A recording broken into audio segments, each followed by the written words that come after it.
We're all lined up and ready to go. Welcome to Burlington Borough Council. Thank you. And I will call this meeting to order. Lee, will you do roll call and follow it by oral communication instructions? Yes, Madam Mayor, Councilmember Nick Farr is absent but anticipated any minute. Councilmember Ryan. Here. Councilmember Wellner. Here. Vice Mayor Thier is also currently absent but anticipated momentarily, and Mayor Fredericks. Here. And I will just instruct the members of the public on how to make comments during oral communications. If you're calling in on Zoom and would like to make a comment during this meeting, please use the raise hand feature of Zoom, which will indicate to me you would like to make a comment. You can find the raise hand button on your webinar controls bar on the bottom of your Zoom window or smartphone screen. If you're calling in using a phone, you can dial *9 to raise your hand. Done. Yes.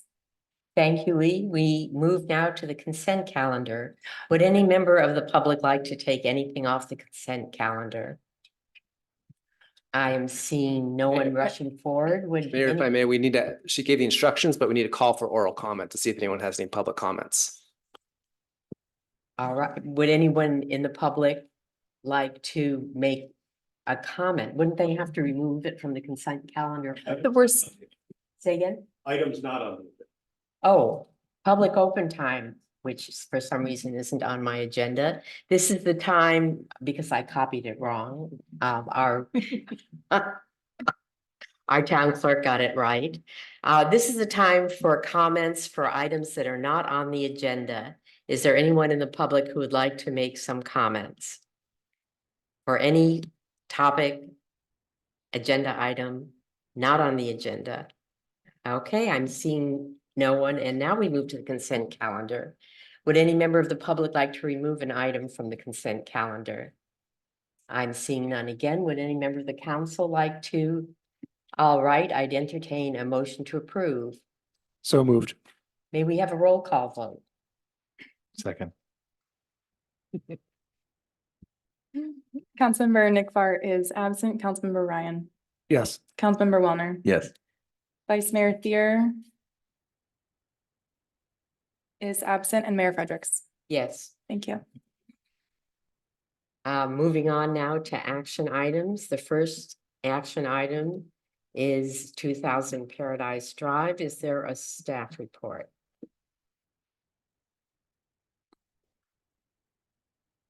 Madam Mayor, yes, there is.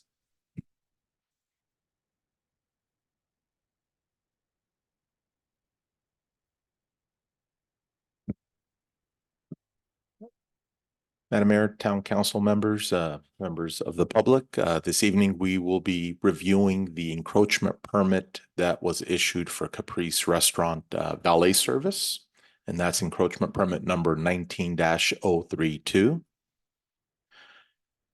Some of the recommendations that staff has for town council to consider. One is provide staff with specific modifications to the encroachment permit and direct staff to return to town council at a future meeting for consideration of a revised permit.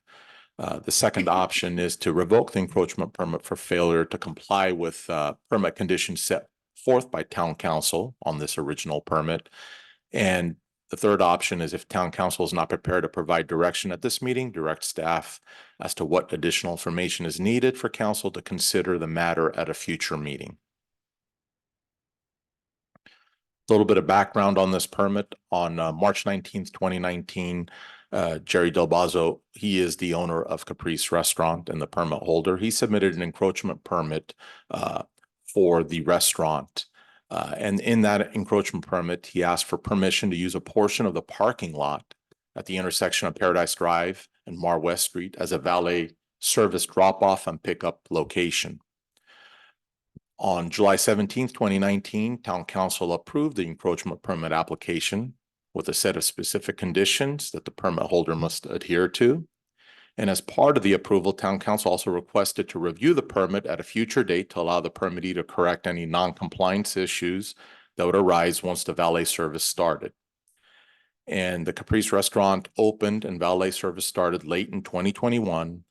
And from the inception of the valet service, staff has both observed and received complaints about the valet service operating in a manner inconsistent with the approved conditions, despite staff's repeated efforts to improve the situation.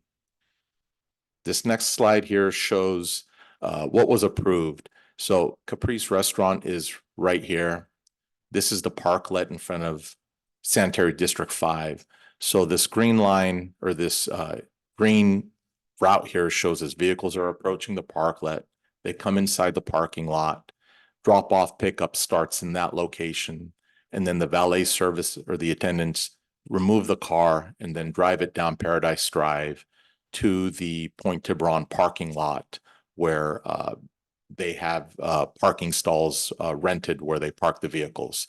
And then again, it's the same series of routes that the attendants would have to take based on the approved encroachment permit.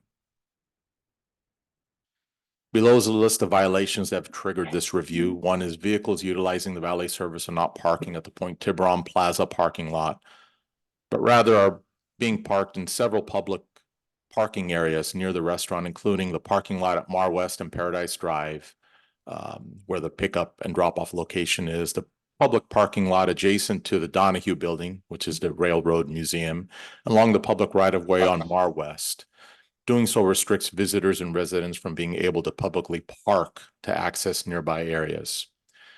Another violation is multiple reports from the public that valet service staff had turned away visitors and residents from utilizing the parking lot at Mar West and Paradise for public parking.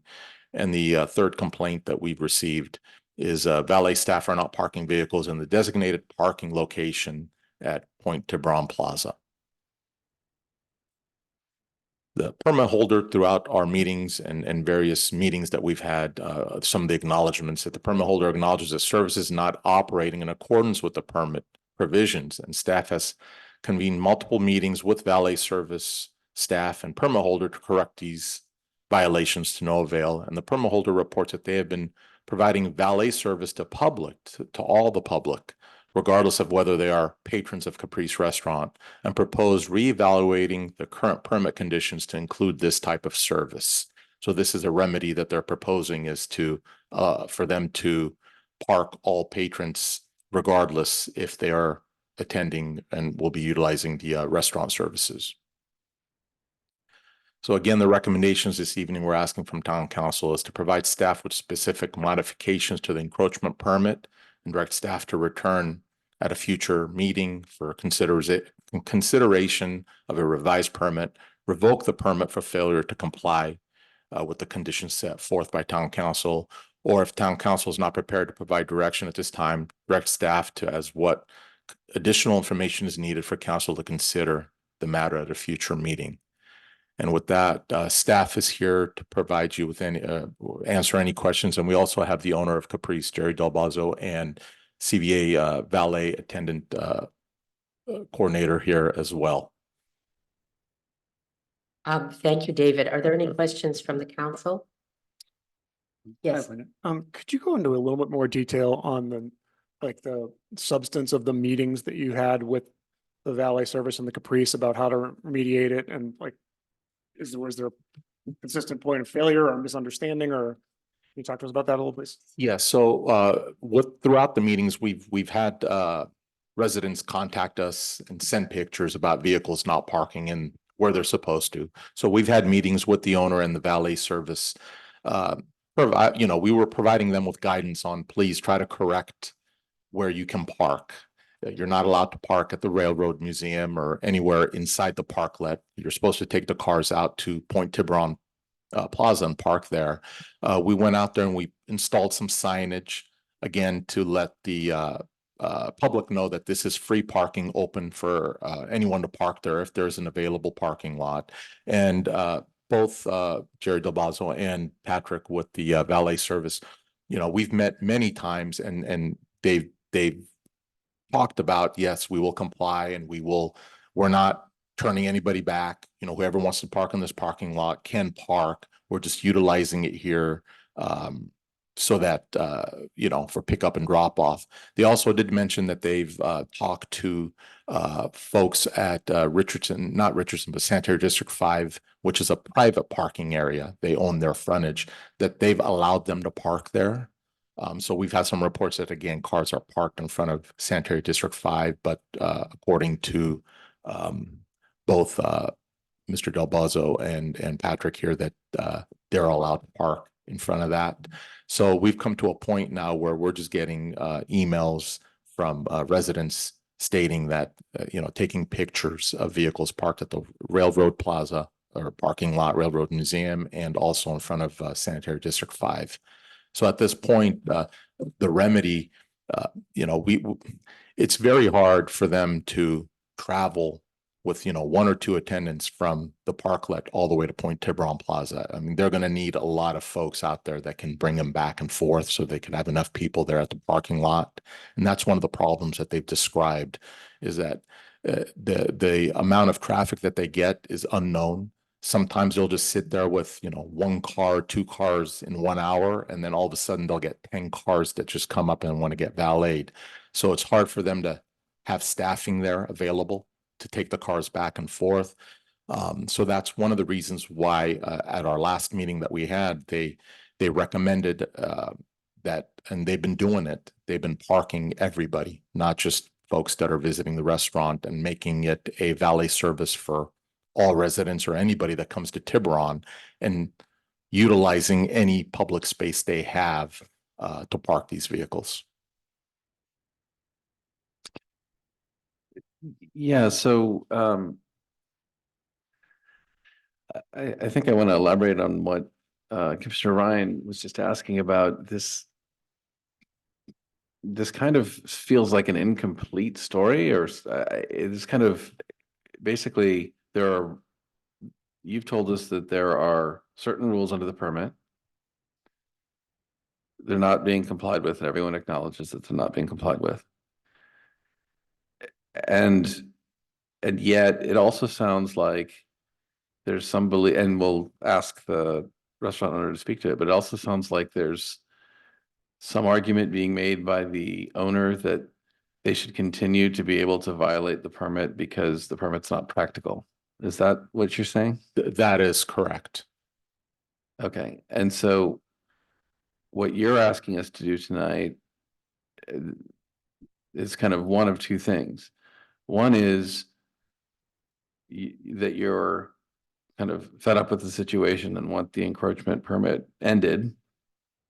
The other is you want us to listen to what you and what the restaurant owner is proposing and come up with some alternative approach that's more practical. I guess the third would be just to leave things as they are and allow you to continue to have this dispute. Is there one or the other of these that you think is best characterizes what you're asking us to do? I'm going to jump in, David. We're not necessarily asking you to go a particular direction. The permit is clear that it can be revoked. And it also. And it doesn't require does it require an action by the council, or can you revoke it based on violation? It says the town can revoke it, is I believe the language. It also says that it will come back to the council for review after a period of time, which is the time has passed, but we've allowed more time to pass in the hopes that we'd be able to work with the restaurant owner to come into compliance. We're here tonight just to let you know that and I believe the owner would agree, they haven't been in compliance, and I don't think a good outcome is that we just continue to leave it out of compliance. So we're just trying to indicate to council what your options are, and one would be to revoke the permit because it's impractical to run a valet service in that location. Another would be to modify it in some way that would allow them to be in compliance. That works for everybody. Okay, and currently, as we're sitting here, you don't have a specific recommendation about how to fix the problem. Is that right? No. Okay. Thank you. That's my question. So I have a question. Assuming that we did want to enforce it, is there any way to enforce it if they're parking both customers for the restaurant that the permit is supposed to allow them to serve and the public? Well, no, that'll be difficult because the permit was originally meant for use of Caprice Restaurant only, so patrons that came to visit the restaurant, not for general public. But they've been parking everybody, and Mhm. that is one way for them to say, allow us to park anywhere except, park anywhere that's available, any public parking spot, because we're not just parking vehicles that are attending Caprice, but we're parking anybody that comes to downtown. And I forget, although I've been there, the signs themselves, do they indicate that the parking service is for the customers of the Caprice? Or is it look like general public parking? We do have signs out there that states it's public parking. But not Open. not necessarily associated with the valet service. Yes. There are permanent signs at the parking lot that say this parking lot is for public parking. Yes. And it's not a sign about the valet service? Correct. When the valet service is operating, they have a portable lectern that's rolled out and it says valet on it. And that's consistent with the permit. That's what they would do during the times that they're valeting. I have a So follow-up. it sounds if we continue to allow the status quo, we have no way of enforcing the permit at all under the current conditions of the permit. I'm happy to answer that. The current conditions, as the coach agreement that we approved with them has a plan that they have to follow. Yeah. So even if they're helping the public, they are in violation of that plan. So I think this gets to what Councilmember Wellner's question was, what are we supposed to do tonight if we don't want to revoke? What's the other option? And what I would suggest is continue it, have them come up with a new plan, because the current one they've admitted they can't comply with. That's what I'm understanding. And come forward with a new plan to present to the city that reflects the reality of what they're doing. Mhm. And then you can decide whether or not you want to approve that. But I think that's what tonight's about, whether you want to go down that path or whether you want to revoke. Okay, and Hi, everybody. I've had my hand up for a long time, so yes, but it's Holly. So, Oh, d- okay. Go ahead. yeah, It's Holly. go ahead. So I wanted to ask a question if possible. Wellner is still asking his question. Holly, can you hold a sec? Sure. Thank you. So the other question that I have is, to me, there's a question about, are we talking about the encroachment permit? Or are we talking about their CUP to operate the restaurant? Because the encroachment permit, seems to me, is about allowing them to park on the parking lot. Does the encroachment permit have all these other conditions tied to it? I mean, what is the encroachment? The is encroachment is space. using our right of way, our parking lot right Right. now to have their equipment in there, their valet service, and then take their cars as shown in the exhibit to a different parking lot. So Private that's lot. what all these conditions we're talking about tonight don't have to do with the CUP. It has to do with the encroachment agreement memorandum with all the conditions attached to it. So if that's the case, the practical effect of revoking the encroachment permit is that they would no longer have access to the parking lot. Is that right? Or they would no longer have what? Well, they wouldn't have access to a valet service in our parking lot, to set up in our parking lot. The members of the restaurant going to the restaurant can use our parking lot just like anyone else can, members of the public. We don't prohibit members of the public from using that parking lot before they had the valet service to park there and go to dinner. But what I'm asking is if they, right now you say that they're not using that lot, they're parking elsewhere. No, the permit indicates that's what they're supposed to do. Right.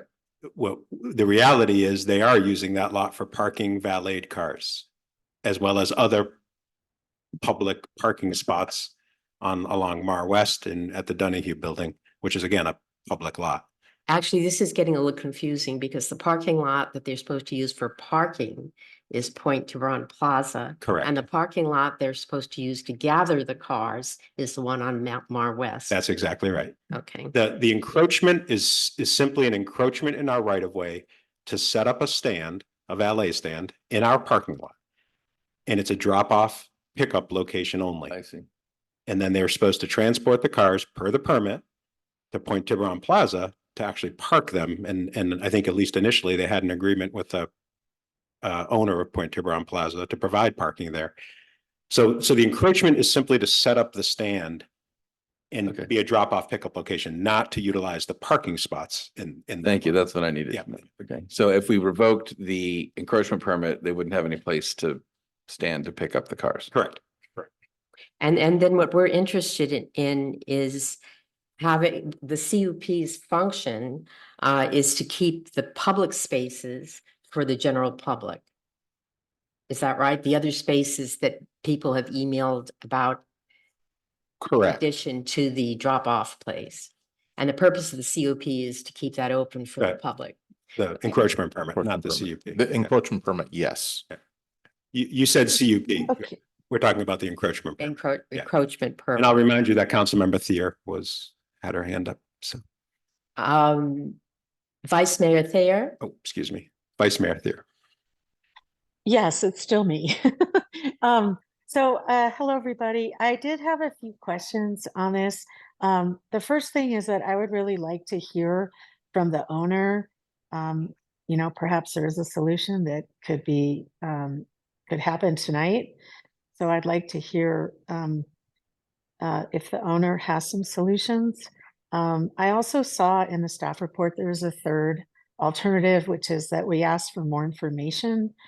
On this one, I'm kind of echoing Councilmember Wellner's comments, but I do feel like we need more information on this. I have some questions about enforcement, what has been tried. And also, I would like to hear from the owner. and we will hear from the owner. This is the part of the hearing where we are asking staff questions. Do you have any other questions for staff? Vice- I do have another question for staff. Could you please provide us with a list of all of the letters and complaints that we've received around the valet parking? I did not see that in our agenda. I only saw recent correspondence related to this agenda item. We don't have those available at this moment. Many of the complaints were by phone and in person. I believe we do have over the past 2 or 3 years, several emails on this, which we certainly can provide to you if you'd like. Thank you. Thank you. So I just have one more question. At one time, the valet service at the Caprice was you drove up to the entrance to the Caprice and the valet service took the car away. I don't know where they took it. But the encroachment permit is just for pickup and drop off at the Mar West parking lot. Why is that preferable to pick up and drop off? The reason, that was one of the suggestions that the owner in the beginning thought, well, let's have it in front of Caprice.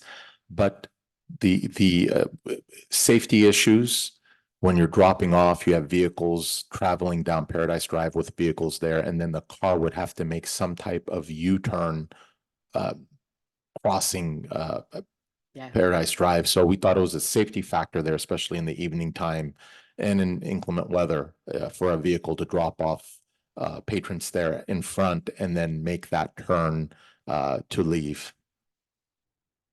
Thank you. Any further questions from the council?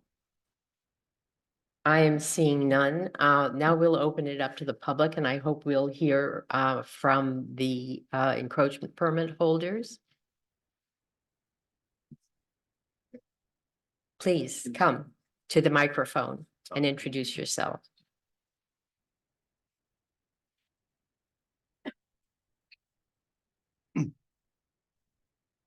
Hi, my name is Jerry Del Bozo. I'm one of the owners of the Caprice Restaurant. What I propose is that the Caprice have really nothing to do with valet parking in a public parking lot. Having a private enterprise encroaching in a public place seems to bring up a bunch of different problems. So my suggestion is that there's no signage whatsoever that has anything to do with the Caprice, and that being that the restaurant increases parking requirements in the area, that there is a public complimentary parking for the general public, of which the Caprice has nothing to do with it, and it's just generally if they're customers of the Caprice, they're part of the general public. If they want to fish on the pier, or walk the promenade, it's public parking. That's it. It has nothing to do with the Caprice, other than the fact Caprice that the Caprice will sponsor it. That's my, I think. My So if solution. I'm understanding that it would work better if you were not put in a position to have to park cars for the general public? Is that what you're It's suggesting? just parking for the general public, everybody. Doesn't matter where they're going. So are you proposing that valet parking end? So has really nothing to do with the Caprice, other than the fact that the people who frequent the Caprice are part of the general public. But because we're the ones, the Caprice is the thing that's creating the extra traffic, we'll sponsor it. So it would be parking, It, valet parking for everyone. No, we park maybe 4, 5, 6 cars, and on a busy day, maybe 20. And what happens is people think that the parking lot is being used by the Caprice exclusively for the Caprice, and it's not. The person is going to the fishing pier, the elephant pier, comes in, there's no parking. So they take the car and kind of double park it for them. And then if there's a space open someplace, they put it in there. So to me, if it's general parking for general public, then it's just public parking. All right, I think one of the complaints we got were that the public was told they could not park in that Mar West parking.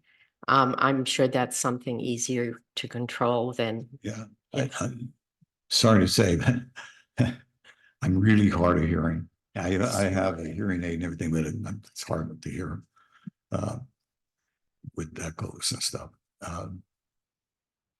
My feeling is intermixing public and private parking together causes a lot of confusion in the general public. I get this thing like people feel that the parking lot is our exclusive parking space. And when someone pulls in, we actually don't know where they're going. They could be going to the restaurant, they could be going someplace else. But because we have a name says the Caprice, it does say complimentary public parking, free parking. They still confuse it that it has to do with the Caprice, and then I have that same kind of feeling that public and private cooperation sometimes confuses the general public. And I think the solution is to eliminate that completely. It is just public parking, and that's it. The only thing the Caprice has to do with it is that it sponsors the costs as a mitigating remedy to the fact that we increase the demand for parking. And so if it Put was up a all paper now. public parking, if it was all public parking, and the parking lot filled, how would the valet service work? They just park any car that comes in, They would park anywhere in any public. any public space, and wherever they can. They do some double parking in the parking lot because you have no cars, then also you have 2 or 3, and then. But they always can move it. So somebody comes in the parking lot and wants to get their car, they can move that car real quick. And then other times they'll just pull it in there because it's the restaurant's getting ready to close, and they got 1 or 2 cars that they queue up there. So when the people come out, they could just take their car. And I gathered that this is supposed to be a waiting spot while you shuffle cars to the approved parking. place. I'm assuming that access back and forth is the problem with using. It's a long ways, but if, you know, if they can almost double park about, I think, what, 6 cars practically. But that only happens maybe on a weekend. We're only open from 5:30 to 8. The lot, when they come in and put up their stand, the parking lot's full. There isn't any room for anybody else to park there. So this allows for even without any restaurant patrons. It might be restaurant employees that may be parking around the area. I don't know. But I don't have control of that. But then they're able to just take whatever cars are coming in, but we're talking 2.5 hours. So So it's not an all day thing. But anyway, that's So what if- my proposal anyway. would this work? And then this is a question. Would it work if there was a limited number of spots that the valet service could make use of at the Mar West, and that there was something like a golf cart to travel back and forth from Point Tiburon, so that the public could park in public parking spaces and the valet service wouldn't be using public parking spaces? Anybody, we would allow anybody to use our spaces at the parking lot. But if, you know, I would say we get maybe 2-3 cars in a day that are not, you know, for the restaurant, maybe another 3, 4, 5, 6 cars for the restaurant. But it would be open for as many cars as there are. It's just somebody had to get together in the apartment building or the condos next door, and, you know, 10, 15 people wanted to park their cars, we would take it. Can you repeat the restaurant hours where you have a lot of demand for parking, you say is between 5 and 8? 5:30 and 8. Thank you. So we start at 5:30, and What about lunch? there's- Hmm? No lunch? One more time. Are you open for lunch, sir? We don't have valet parking for lunch, and it's very quiet at lunch. There's plenty of spaces. Thank you. So can you just help me, We're only open for lunch on the weekend. just to help me get a context on the magnitude of the issue here? How many spaces do you lease at the Point Tiburon Plaza lot? I have 25 spaces, but I can go more than that if I had to, but we're never anywhere near it. And like from low to high in a given, on what is the number of cars you service for the Caprice, you know, on a night? Like from, what's a low night, what's a high night? 2 nights a week, it's busy, and that could be anywhere from 15 to 20 cars. But that's not 15 to 20 cars at one time. It Yep. might be, you know, 10 cars at 5:30, and then maybe at 7:30, another 4 or 5 cars, and 1 or 2 in between, like that. And then, so I appreciate the letter that you sent with your idea, and that you just talked about now, but would you say, like, is it the case that you guys are always trying to park as many as you can at Point Tiburon Plaza, or do they generally not do that, or do you have a sense of that? Well, during the week, you know, they pull in and you know, parking space is available, private space, and we just park it there. And then there may be 2 cars that are double parked.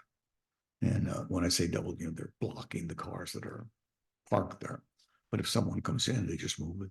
Because, And you know, if there is a space and someone comes in, we just direct them to it. Yep. You You know, know, like, part of the complaints we've heard. it's free parking, so, and our cost is pretty much for the parking attendants and whatnot, whether they're parking cars or they're not, doesn't make any difference. So it's the number of cars is not the cost. The cost of running the parking, it runs somewhere around $4,000 a week. And so that it's gonna be pretty much the same. I don't have any more questions, but. But that's my proposal to mitigate the increase in traffic. If we weren't there, you know, it wouldn't be like this parking lot. It may be empty, I don't know. But because the reason why there's more parking needs, then we should be maybe obligated to supply parking for the general public, not just for our restaurant. Thanks. How would you distinguish between customer parking and general public parking?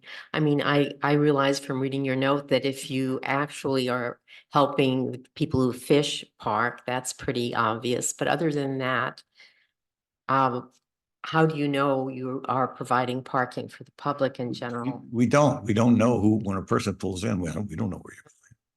We don't know where the person is going.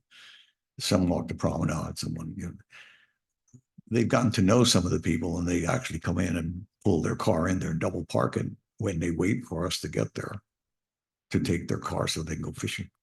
Yeah. Or walk the promenade. So, I think that's more what we should be doing is supplying parking for the general public than just for our restaurant, exclusively for our restaurant. But that We'd would have to say, require, where you going, and I'm not going to the restaurant, sorry, we're not taking your car. Look around, see where you can park your car. but that would, in order to comply with not using public parking, that would require more use of Point Tiburon Plaza, which is difficult for you, right? It's very difficult to, theoretically it sounds okay, and we did want to be able to pull from in front of the restaurant, therefore we're not looking like we're using public spaces for private parking. Yeah. But the safety issues were an issue, so it came kind of like to use this as a drop-off point. But I kind of knew, and it's kind of, I was hoping that that wouldn't be a problem, but I kind of knew that people would look at it as that's our parking lot. Even though that's not our parking lot, there's some cars that are double parked, but when we come in at 5:30, it's full. There isn't any parking. But I mean, maybe one car, and but it gives the wrong impression, and we would have to ask everybody, "Are you going to the restaurant?" No, well, can't park your car. Good luck. So I'm saying, yeah, let's park everybody's car. Let's take care of the general public, and restaurant patrons are general public, so you're just like anybody else. See. But it having that sign that says Caprice, even though it says a complimentary public parking, it can be confusing. So I was thinking of no sign whatsoever has to do with the Caprice, because it isn't. It's public parking, and that's all it's for. So people will not be confused over it. Any further questions? And Yes, sir, sorry.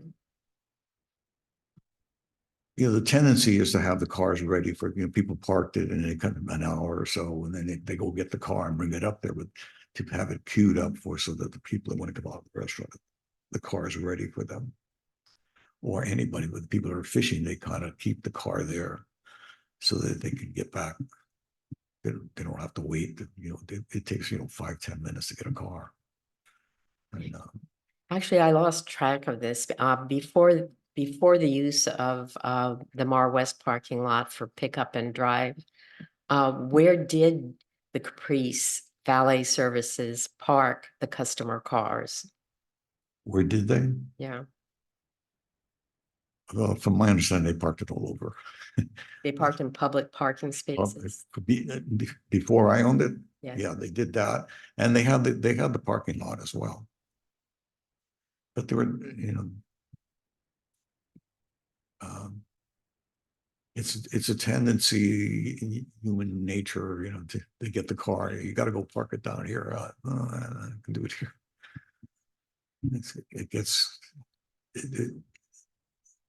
the supervision would be, you almost need a policeman to police them and from a practical point of view. So I'm sorry to say that, but people tend to do what they think is temporary. They need to queue cars up because when they bring it to the lot, the next car that comes in, they have to wait for that particular person to come back. And maybe another car pulls in, and then another one. And it's usually like that. It's usually you have no cars, and then all of a sudden you have 3 cars.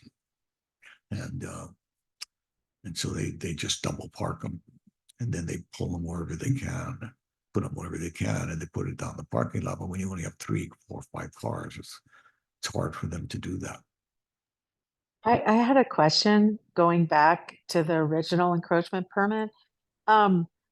Why was there not why was the Caprice not allowed to have valet parking in front of the restaurant? Is it because of the narrow road, or do you know why? Vice Mayor Thierry, yes, it was the narrow road and then the curve just east of it, especially during inclement weather and in the evenings for the valet car to pull out from in front of Caprice and make that turn onto Mar West. It was just safety issues that we didn't want to pursue that. Okay, that's what I thought. Thank you. Are there any further questions from the council? Thank you for trying to untangle this for us. Are you going to make some formal proposal of what works? I'm sorry. I'm really hard of hearing. I'm sorry. I'm getting old. Can't hear. What I was wondering whether the next step was that you actually make a proposal of how to come into compliance. I know it's really difficult from what you told us, but you're the guy that might have the bright idea. Hopefully. Thank you for listening. But again, I think what we're looking to do is mitigate public parking, not mitigate Caprice parking. So thank you very much. Mayor Fredericks, Mr. Del Bozo's, his what he's requesting to be in compliance is to allow valet parking for everybody, not just Yes. Caprice, and be able to park in any public parking spot in town that's available and not just be restricted to Point Tiburon. That's what they are requesting. Thank you. Thank you. Okay. Thank you, sir. Yes, we're talking about parking for the Caprice. Would you like to make a comment on that Is it issue? open to the public? Oh, Can I oh, talk? absolutely. Is for comments on parking at the Caprice, valet parking at the Caprice. That's the agenda item we're on Oh, now. it's about my son, I beg your pardon? my deceased son. All right, that would have been appropriate doing open time, which is closed. I need to talk about my son. You need to give me some time regarding my deceased son who died in Tiburon. Okay, Tom, it's not the right time. So you're not gonna let me talk? This is open time for items not on the agenda has closed. I'm so sorry. Just didn't. You don't have to be sorry, but every time I get a point across, I call Lee, as well as I call other people to help me with my particular situation, and no one can find the proper time to deal with me. And I've been here for over 50 years, 50 years. Okay, love. Open time for the public is at the beginning of the meeting, and the time for That's the wrong, meeting that's wrong. is on the website. Is there a problem with reopening open time? What? You do it later after this item. Why don't you wait till after this item hearing is through? And we get through the agenda, and I'll reopen open time for items not on the agenda at that time. Can you do that? Did I miss the timing? Okay, so let's continue with what's on the agenda and what we're in the middle of the discussion. Would anyone else like to talk about the encroachment permit for the Caprice? So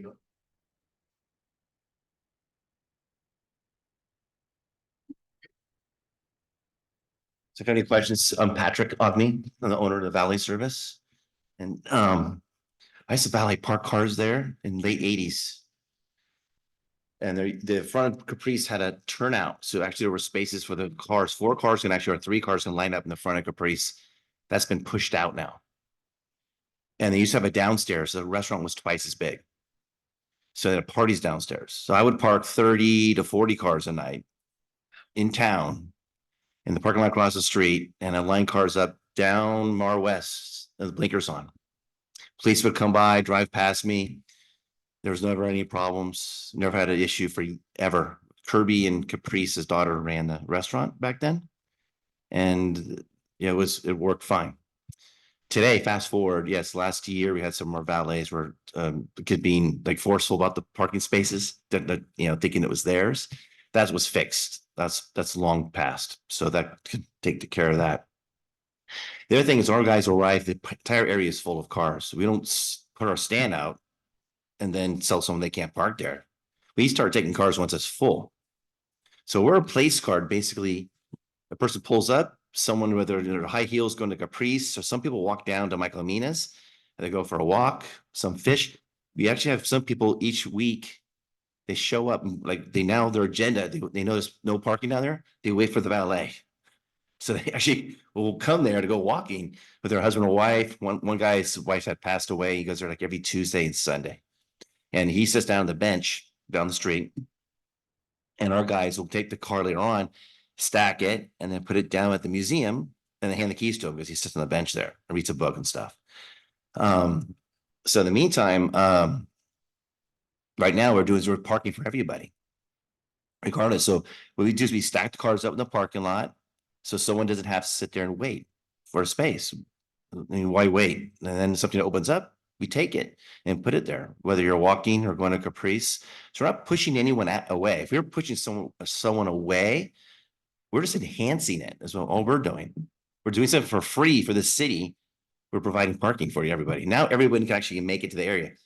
If you took us away this weekend, you'll have people circling. They'll leave. They'll be able to go walking, we'll go fishing, and all that all goes away. So we're basically enhancing at no cost to the city, and be down there and making sure we just take care of everybody. That's what's happening now. So Jerry's offered to have the free public parking. Like he mentioned, the front of the sign should be changed on the podium. It says Caprice on it. You take that away, it should simply say the new permit to be free public parking. Our original Caprice sign on the outside, out front, needs to be there so people find us.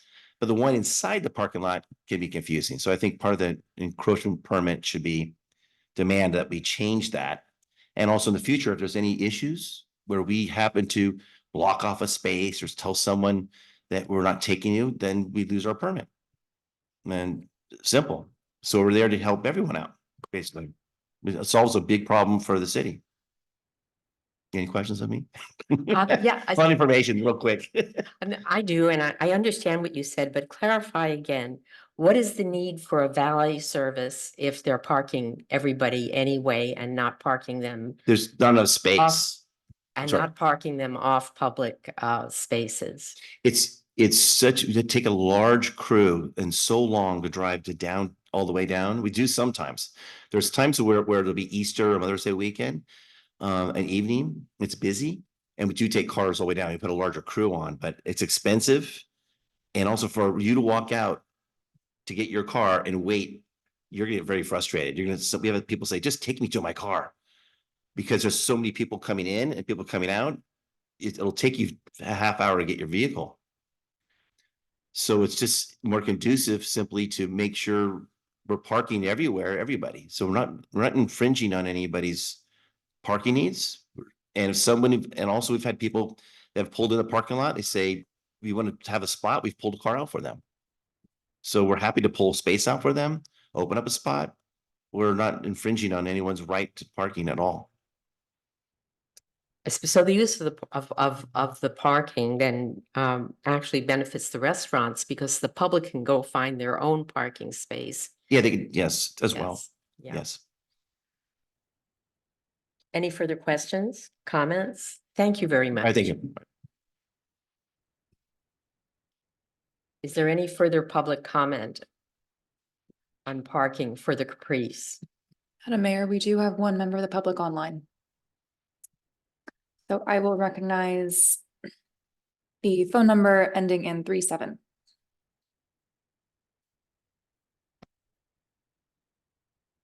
Is this 3 minutes?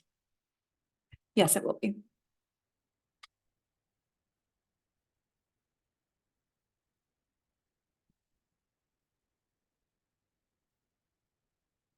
Mayor Fredericks, can you hear me?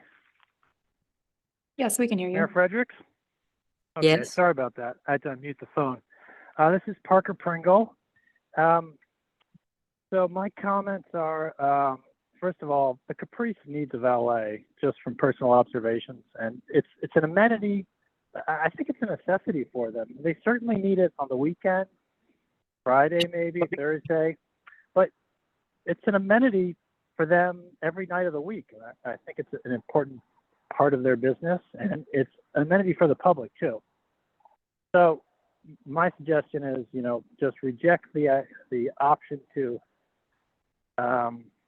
revoke the permit and, go and get more data, try to find a way to make it work. I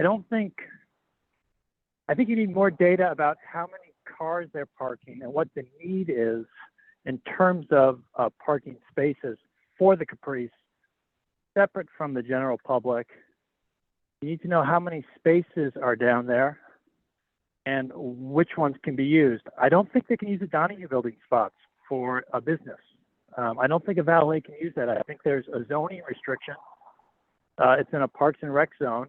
And there's also restrictions on the Donahue Building as part of the terms of the dedication of that parcel in the final subdivision map of Point Tiburon.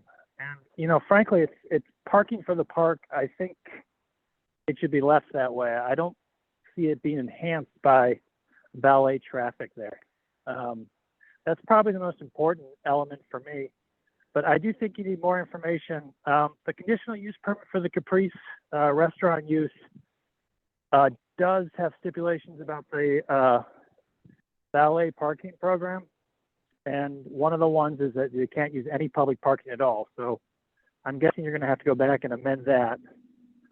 I also think there was something just fundamentally flawed with that original, with the conditional use permit and then the encroachment permit that was a trailing permit.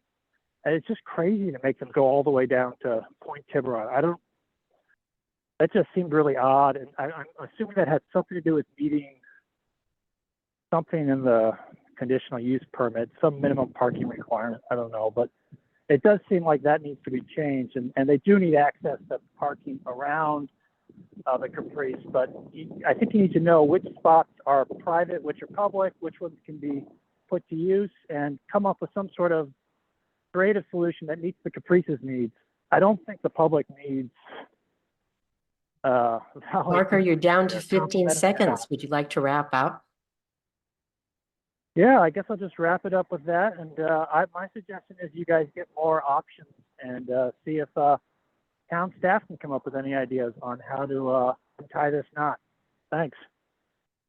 Thank you for your comments. Is there any further remote comment? See one last thing? I'll just stand up and say, so also in the past, with City Mill Valley, so I'll go up here. Come and give us your name for the record again, please. Patrick Ogney. So with the City of Mill Valley, I worked for Piazza D'Angelo's in downtown Mill Valley. Yeah. Jim Wickham was the chief of police. He had us park all the cars in the public space in the back. He knew it was a benefit. People weren't driving around and around and around.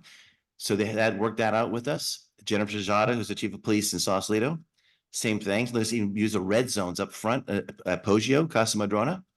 And because she said this is what needs to happen, regardless, it was not the letter of the law, it's discretion. And that's what you need to use here is discretion.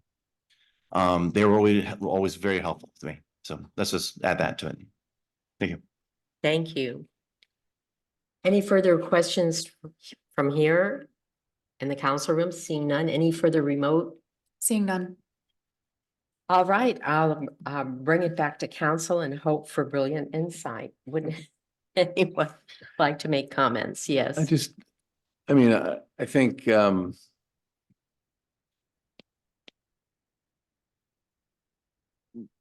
my mind, this is the kind of proposal that shouldn't come to us unless it's more thoroughly developed. I don't want to sit here and try and come up with parking solutions downtown with the information that we have.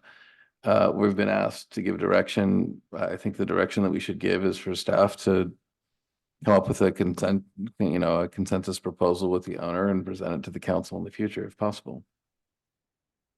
I tend to agree with you. I don't even know what the options are to balance the need for parking for the restaurant and the need to minimize taking I up just don't think we public have space. nearly Yeah. the information or analysis to make any decision tonight.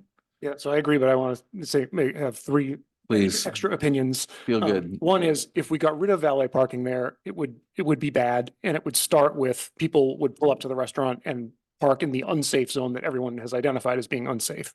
So I think that's a bad option. Yeah. Secondly, I really like the idea of commingling or removing the idea that there's a public and a Caprice confusion. If you can, make that seamless so everyone can appreciate that it's just parking, I think that's a great option. And then I also think it would be worthwhile to maybe preserve the Donahue building and say, you guys can park the cars anywhere except in the Donahue lot. Even if, sort of you have this parking fungibility thing where you don't really create any free spaces, at least you have this is freer spaces. So that would be my sort of 3 additional directions to staff. But otherwise, I like the idea of let's come up with a different proposal that makes sense and work it out. Yeah, I'd like to make some comments. So I definitely agree with the comments of my colleagues. I also want to say that I do believe that the Caprice needs valet parking due to its location, and I think we really need to support the Caprice in maintaining valet parking.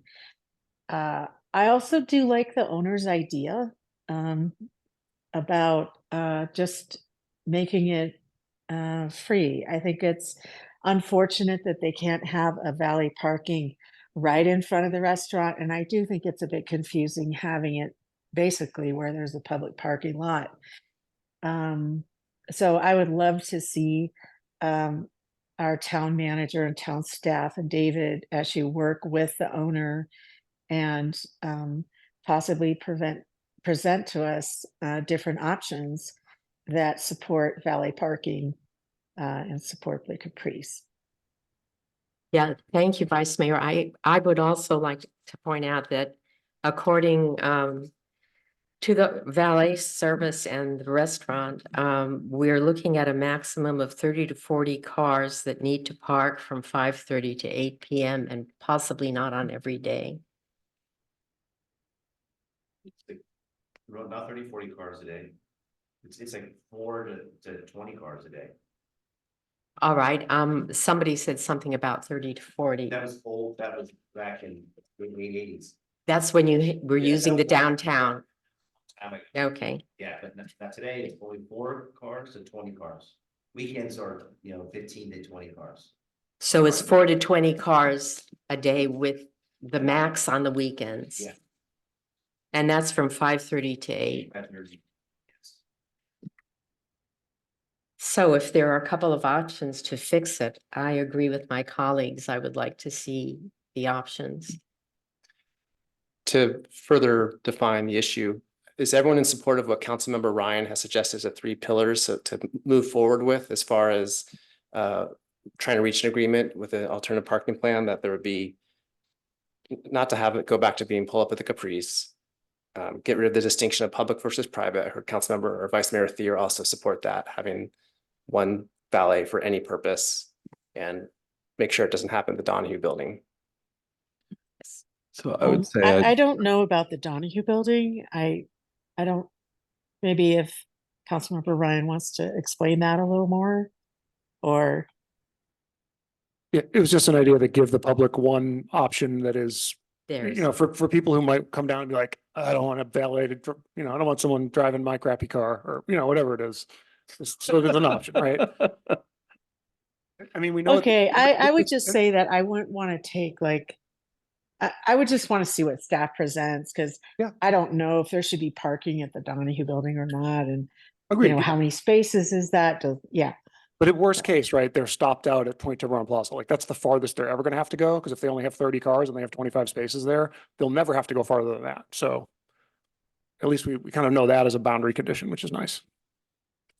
Yeah, I would respond to what Ben said by saying I don't want to presuppose a solution. We're asking staff to propose what they think is the best solution so that we can respond to it. I think what Commissioner Ryan or what Councilman Ryan said is they're good ideas, but I have no way of weighing those against other options.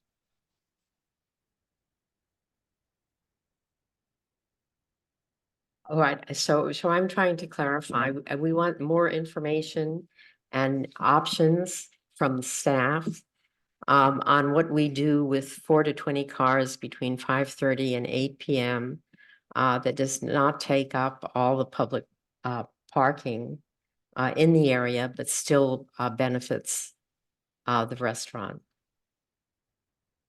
Is that about it, Jack? That's about it. Madam Mayor, I would note that Councilmember Nick Farr is now online and has his hand raised. Is that something I'm supposed to be able to see?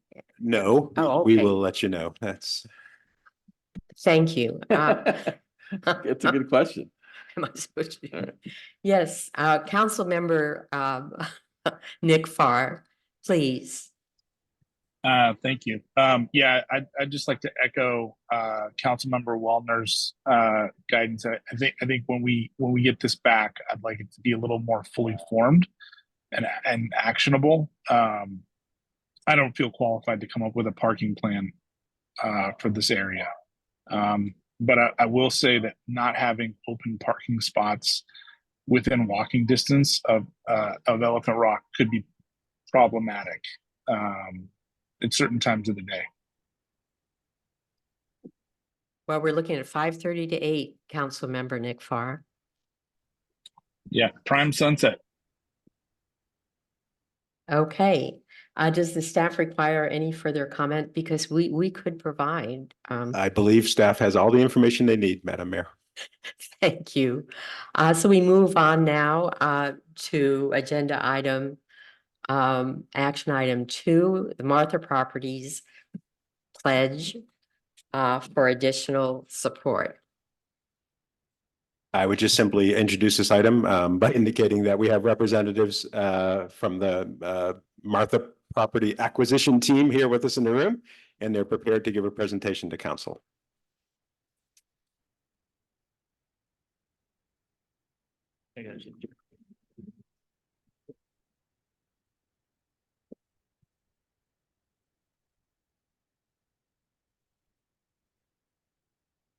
Suckers on what on?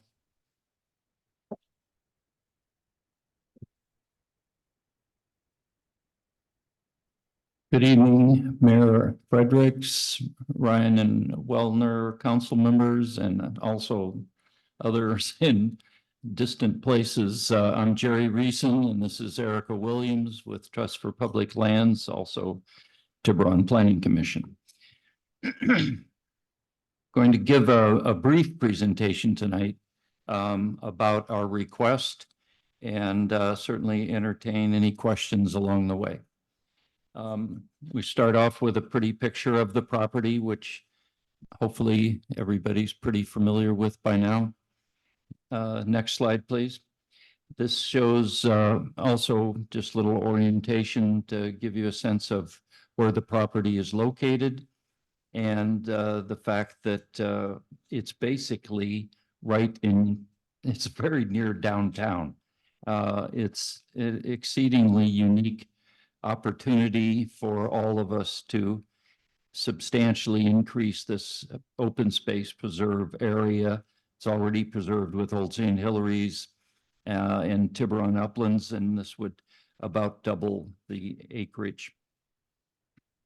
Next slide, please. This next slide gives you a sense, aerial view of the trails situation that is already there, and a little bit about the biology that's in place. The red-legged frog is breeding area is on the Kyle property, which is in the photo, the lagoon area right in front. But the frog, red-legged frog, forages all over Martha, and in fact has made it as far as the pond that is right behind Town Hall. There's also very valuable eelgrass beds right well in the tideland areas. Further, as you can see on this map, all of this is extremely close to the Tiburon, the Uplands Preserve, and the EOS Center, the Estuary and Ocean Science Center, also known as Romberg. Next slide, please.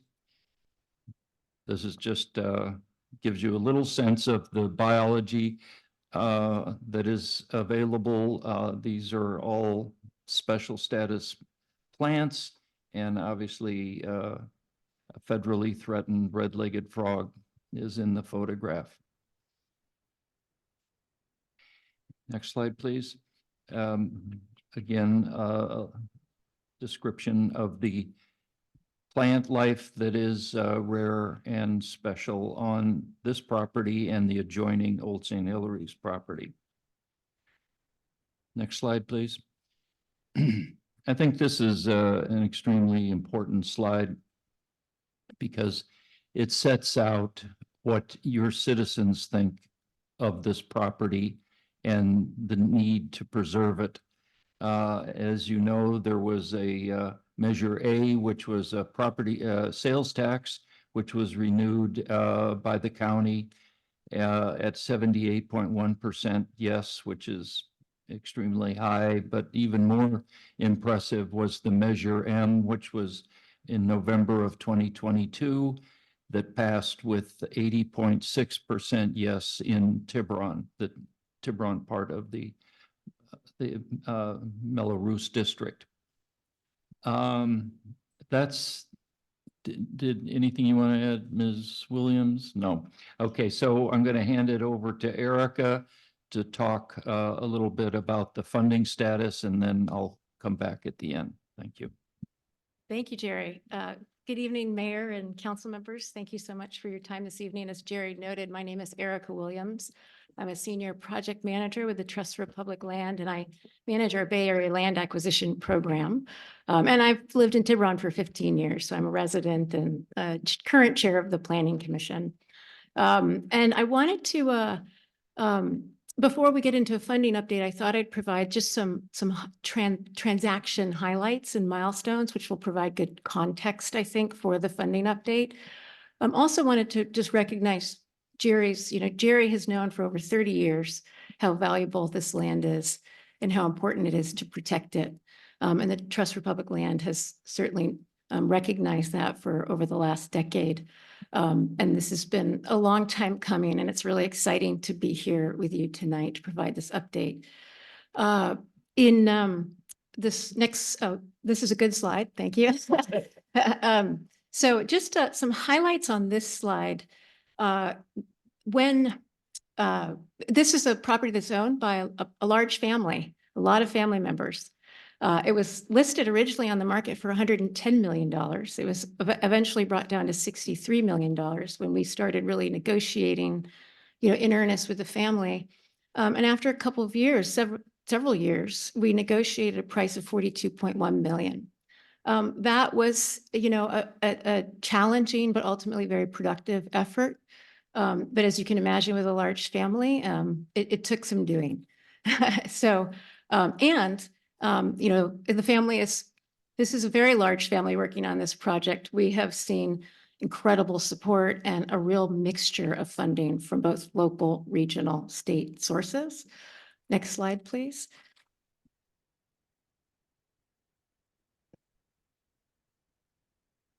So I talked about the negotiations, and that culminated in an option agreement, 2-year option agreement that we entered into in June of 2022. We, at the same time, entered into a separate purchase agreement with Marin County Open Space District. They agreed to accept the property in the event that we acquired it from the County of Marin. So transactionally, we, Trust for Public Land, will acquire the property and then immediately convey it to the County of Marin, Marin County Open Space District, pursuant to this contract. Very exciting to get under both agreements, and we quickly worked, just an important milestone again, to recognize Jerry and the community and many people who worked to raise significant funding right off the bat through the local ballot measure, Measure M, which passed with overwhelming support, and was really a threshold milestone that enabled us to proceed with further fundraising, because we knew we'd have to pass that measure to raise a significant portion of the funding. Some other project milestones just in terms of fundraising. By the beginning of this year, we had raised over 80% of funding, and that's through pledges, gifts in hand, really secured gifts. Now we're here in the home stretch trying to bring in the remainder. We actually have well over 80%, but there's a bit of a gap, and we have some really important project deadlines coming up. And more threshold issues that we really need to meet in order to ensure that this transaction goes forward. Under our purchase agreement that I mentioned earlier with Marin County, well, I should say that the county has really helped us with the bond measure. They created the Community Facilities District and have worked to really understand what we can expect to the bond yield that we can expect, the full extent of the funding that we can expect through the sale of the bonds. And they've indicated to us that in order to realize those proceeds in time for us to consummate the transaction, exercise our option, and close on the transaction, we need to get those bonds to market. And that can take some time. And so they've indicated to us that they want to be prepared, staff, county open space staff, to go to the Board of Supervisors on May 7th to get authorization to sell those bonds. In order to do that, understandably, under our purchase agreement with the county, they need to see evidence of full funding. You can't put the bond genie back in the bottle. Once you sell those bonds, those proceeds can only be used for acquisition of Martha. So they want to see that we really have, we're there. That evidence of full funding can take a couple different forms. As I mentioned, pledges, gifts in hands, grant awards, or even agendized state agency board items indicating that there's a recommendation by state agencies for funding. We're well on the way. We're really working to pull all of those pieces together, but we have a mid-April deadline to provide that evidence to the county so we can get these bonds on the market and move to the next, to the exercise date of June 14th, and then just get all the funds into escrow and bring this baby home. So I just wanted to highlight again, these kind of really important, there's some really important timing issues that we're up against now. Next slide, please. But let me review with you. And again, I want to be sort of clear that this is a very complex process. We're fundraising across a lot of different sources. It changes every day. So we're kind of giving you a snapshot of the situation today, and we're really focused on what is secure, highly likely, or already secured through written pledge agreements, through donations that are already in the bank, and through contributions, contribution agreements, for example. So let me just run through this. This is my last slide. We had the county updated the bond projection recently. Smart people did this, bankers and bond counsel, and people who know how to figure this out. And they've updated the projection. It was 18 million when we first put the measure on the ballot, to 20.8 million that we can expect to realize from the sale of the bonds. That's great news. We have we will be amending, and we've already agreed on our amendment to our purchase agreement to lock that price, or to lock that amount in. So technically that money flows through Marin County. They make it under the terms of our purchase agreement, they make it as a contribution to the acquisition. They also, as I think you know, at the time got under agreement, pledged $6 million in Measure A funds. And there is existing bond proceeds from two 1990s Mello-Roos bonds in the bank. Jerry and Tiburon Open Space had the foresight at the time to, when he was working to secure Old St. Hilary's, to buy Old St. Hilary's, to put a provision in those ballot measures indicating that any excess funding would go to the acquisition of Martha to the extent it ever became available. So those three figures, that's what the county will be contributing to the acquisition. And we've locked in on that price of 29+ million under our amended agreement. So that, accounts for, there might be some minor variability in what we actually realize once the bonds are sold, but the county has agreed to make up the difference if for some reason, we get a little bit less through the sale. We may get a little bit more, and that we can answer questions of how that would be handled. Thank you to the town of Tiburon, to you all for pledging 1 million back in November of 2022. And we've, in this intervening period, have raised over 3 million in secured written pledges and gifts in hand. We have secured 1.5 million in a grant award from the Gordon and Betty Moore Foundation. And we're currently awaiting just final determination, but we're constantly in communication with our state agency partners. And we can expect at least 5.5 million, perhaps up to 7 million in state agency funding. This can be the most, at times, the state grant process takes 12 to 18 months. It's a long process. It involves a lot of back and forth. And it's something we've done for most of our 50-year history, TPL. So we have longstanding relationships with these agencies. But we do have to wait for final confirmation to confirm these awards. It also necessarily involves a lot of conversation with Marin County Open Space as well, in working through all of the various documentation on these awards. But we are confident in at least $5.5 million, but I won't be able to provide the written evidence of that by mid-April. And also wanted to point out that the Marin County Measure A pledge, just as you can see on this chart, is the largest sort of single gift on this chart. And so here we are, not including some of the pending state funding, a pending potential pledge by the town of, the city of Belvedere. And obviously of course, the current conversations we're having with major donors to get their oral pledges into written pledges, and to sort of define donations, the amount of the donations. So we're really, really close, but we're coming here to ask for an additional pledge to enable us to meet this critical milestone coming up in April and then on May 7th. And I should note, if we don't meet it, all of this funding, this goes away. This is all conditional funding. This is all conditioned on our going forward with the transaction, exercising the option. These pledges and awards, kind of disappear if we don't meet our milestones. So I think that concludes my portion. We can go to the next slide. My portion of the presentation.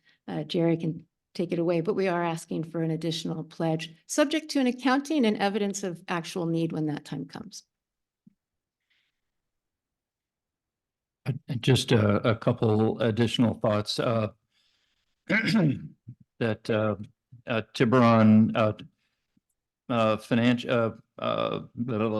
Tiburon planning, and where the hell the foundation. Tiburon Peninsula Foundation has pledged 10,000, and Belvedere Community Foundation has pledged 50,000. So it's a very wide net that we've gone to for these fundraisers. And I, just to amplify a little bit on Erica's comment about the bond proceeds. If the, everybody, I don't know about you, but I've been spending 2 or 3 hours every day watching the 10-year treasury note number, and I can give it to you by minute sequences, but I don't need to anymore because the county has, in their arrangement with Trust for Public Land, has fixed the number. So it is 20.8 million, period, whether interest rates go up, down, or sideways. That's what they will provide. And if in fact interest rates get worse between now and the closing, say in September, that number is fixed and the county will supplement it to make that number 20.8. If in fact interest rates go the other direction and get more favorable to the project, we don't bring in more money, but what we do is we shorten the term so that at September or whenever the final math is all done and the deal closes, the term may not be 30 years, it may be some amount less. And similarly, or slightly similarly, the amount of the excess bond funds from the 90s, what was always thought to be 2.3 million is 2.1 million is in fact 2.3, and that number will grow, $10 between now and closing because it's slowly earning a wee bit of interest. The important thing is that, as Erica has said, that April is, we're in April, and we need to be very mindful of the May 7th meeting where staff presents to the SUPs, and they have to have completed all of their staff report work, which is not insignificant. So we need to get to the staff, county staff, and show them now in the next couple of weeks all the funds are in place. And so that's why we need this assistance from Tiburon. And with that. Just one quick note, Erica, again, fundraising won't stop beyond April. Again, we're just trying to stay on track and keep this thing moving forward as we wrap up the fundraising. And yeah, and similarly, as Erica said, we're going to continue to fundraise right up until the closing.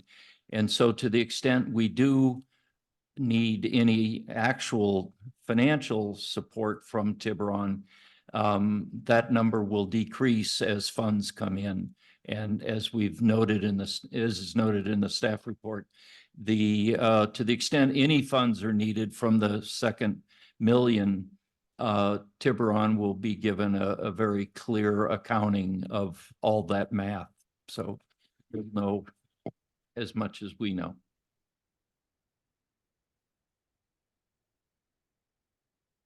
So are you open for a few questions?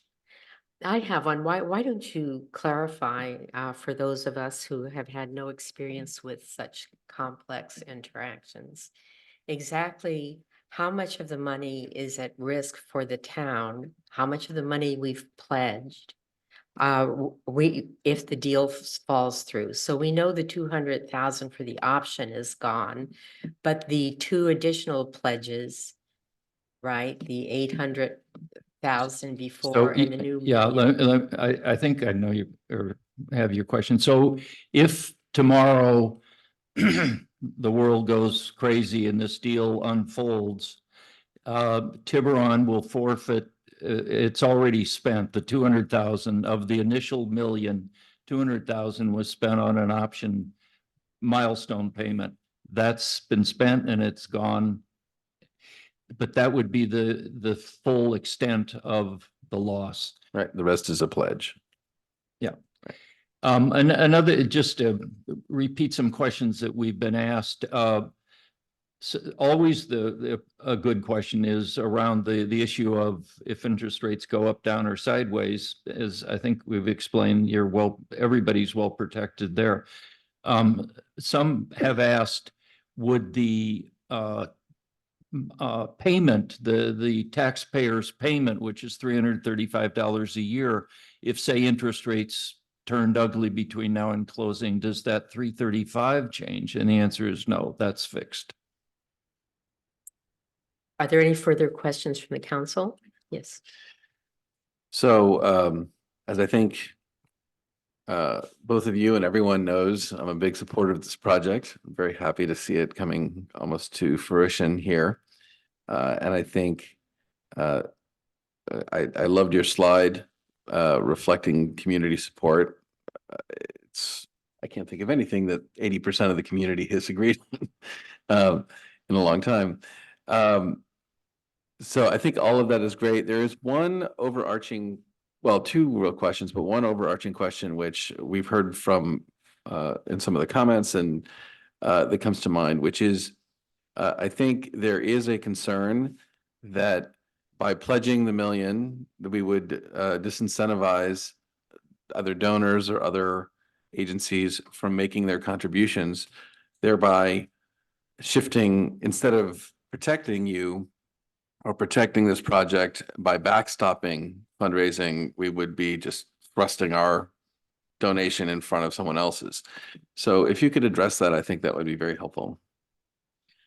Yeah, no, this is a really important question. And you know, it's sort of different. The answer is a little bit different depending on the source of funding. So I can tell you with our state agency partners, you know, the state agencies are committing to putting funding in.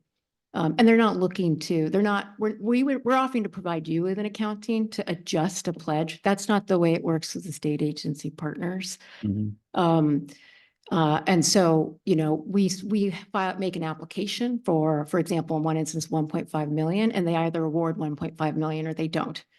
With the philanthropic funders, you know, each person is different. Many donors have written their checks, have given, and the money is in hand. Others have made pledges conditional on the transaction going forward. And you know, and there may be some instances where there's a conversation to be had.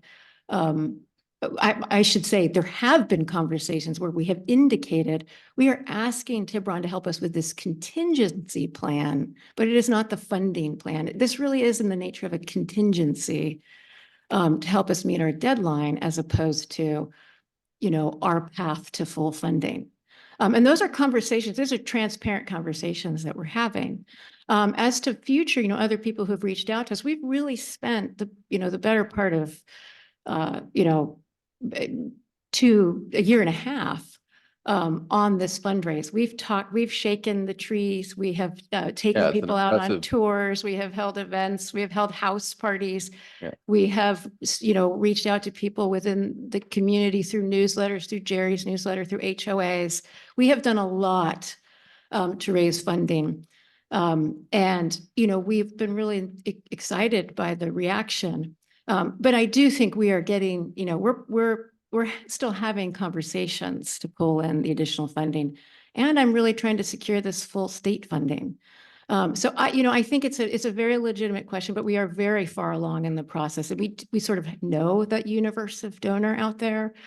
Incidentally, just one note on state funding. When we first looked at this and were weighing this 10 years ago, we really didn't anticipate any state funding because it doesn't necessarily hit all of the state priorities. And we're thrilled that the state recognizes, is so excited about this project, recognizes its value, its rare endemic species, and its public access. And so, you know, I think very, very legitimate question. And we do, you know, it's Jerry and I have a really strong sense of civic and ethical, you know, civic duty and our ethical responsibility to the town. So we really do mean that we will come back and walk you through the outcome of this fundraising that we're talking about now. Yeah, I mean, of course, I agree. I just wanted to add that we're down to weeks before this all implodes or goes forward. So, and you guys haven't voted yet. So it's not like people are sitting out there, you know, holding on to their check, waiting to see what you guys do tonight. You put up $1 million in November and we've raised, 20 million since then. So, donors have stepped forward, even though Tiburon put in money, and so we're confident it's not in people's mind that they're sitting on the sideline. Okay, thank you. Any further questions? Do our other council members have any questions? I had a question. So first, I wanted to thank you, Jerry, for, I don't know, has it been 40 years now?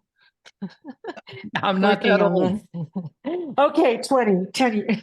Anyway, for all of the time and years you've spent, and also Erica for, through Trust for Public Lands, making this happen. And part of my question is, and everyone knows I've been a very strong supporter of the Martha property and the acquisition. But I'm very impressed by the fundraising to date and the chart that you showed us. And I just wanted to ask you how you have raised that much money so far. It's very impressive. All right, I think that concludes council members' questions. Is this a question? Excuse me, Madam Mayor, Councilor. Yeah, I have one. I Yeah. asked a question that wasn't answered, so. Yeah, thank you. Thank you, Holly, for the kind words and for that question. It's definitely been, a lot of sleepless nights for all of us. It's been a big team. I mean, Jerry has been just singularly focused on this effort, as have I been. And then there's also a big team of government affairs team, a legal team, a philanthropy team. So it's really taken a lot of people to get to this point.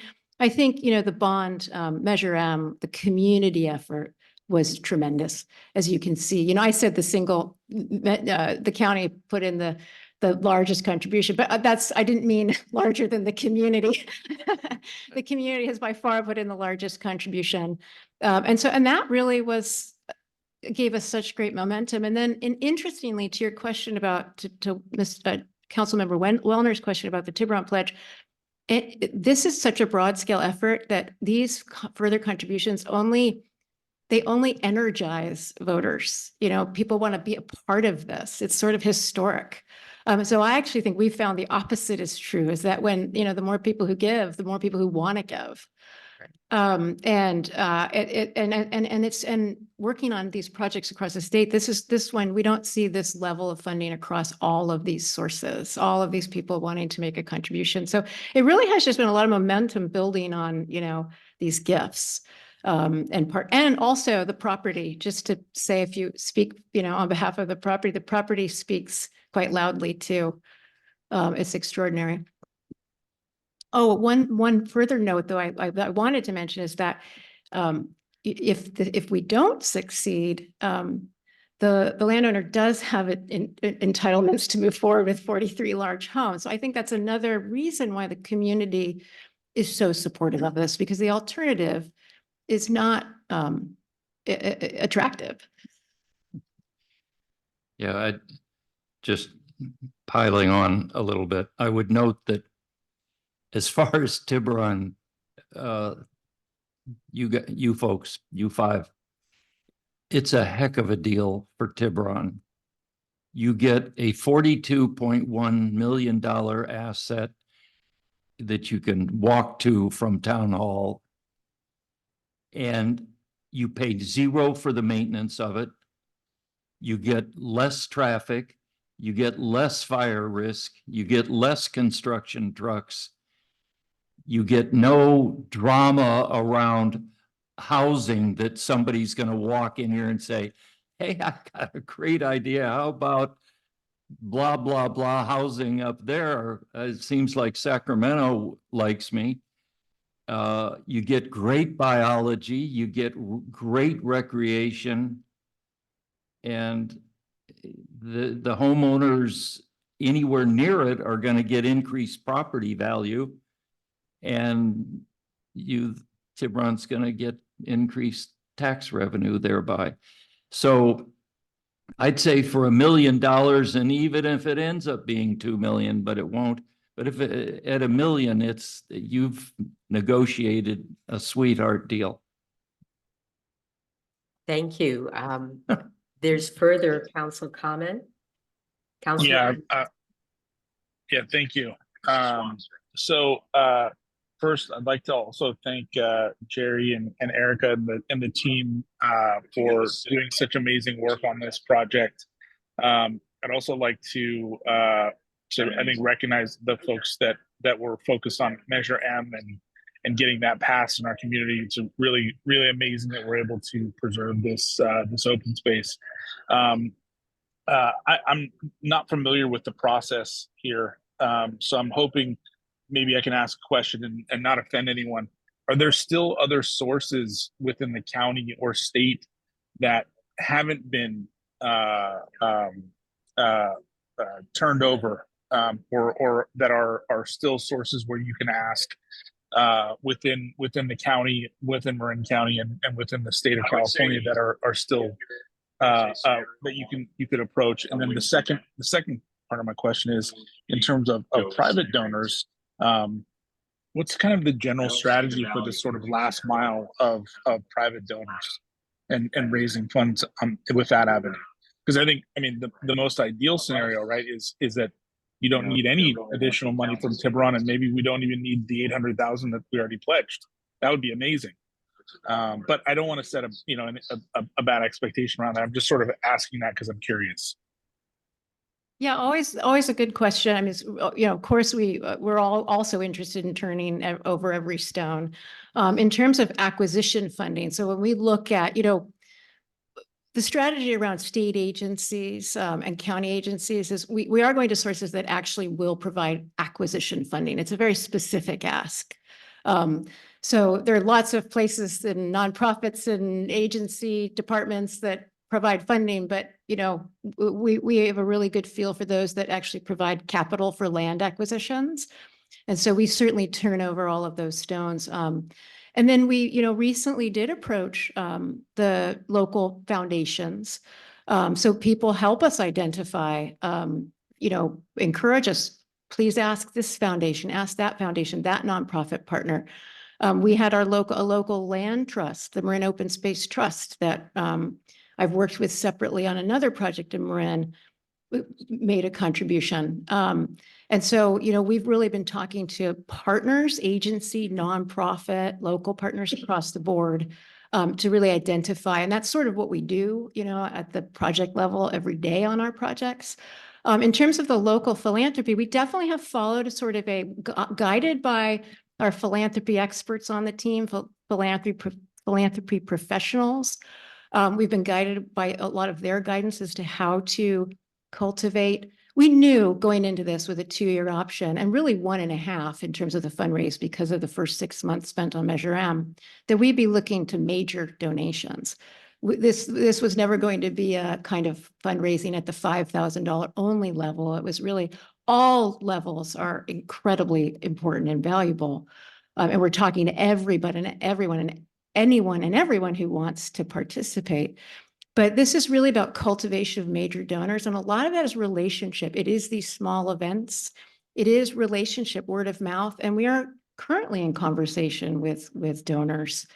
And so we've been kind of a traditional, not traditional, but the kind of tried and true philanthropy model, which might be different from what people think of when they think of a capital campaign that's more, the thermometer at the start of the town. This is looking for really sizable major gifts towards a land acquisition. And so we've been guided by our philanthropy professionals to really cultivate those relationships. And we've had 20 plus people step forward to make significant contributions, and many, many others who have continue to make contributions to Tiburon Open Space and at every level. I don't know if that answers your question. It is a bit of an art and science. It's hard to sort of describe the world of philanthropy in a second or last. Yeah, I think that was really helpful. Thank you. I think one other piece is in terms of thinking about our supervisor or other folks at the county level as partners that can help us maybe turn over other stones. What's the plan there? We have been regularly keeping our local supervisor updated. She's very supportive. We have unanimous support on the Board of Supervisors for this project. And she has, everybody helps us connect with people. And so, yes, we have those conversations, and we're always talking to folks to see if they know folks or organizations or places where we should be going. People help us identify the stones, and that includes our local supervisors, our county That's supervisor. really helpful. Thank you.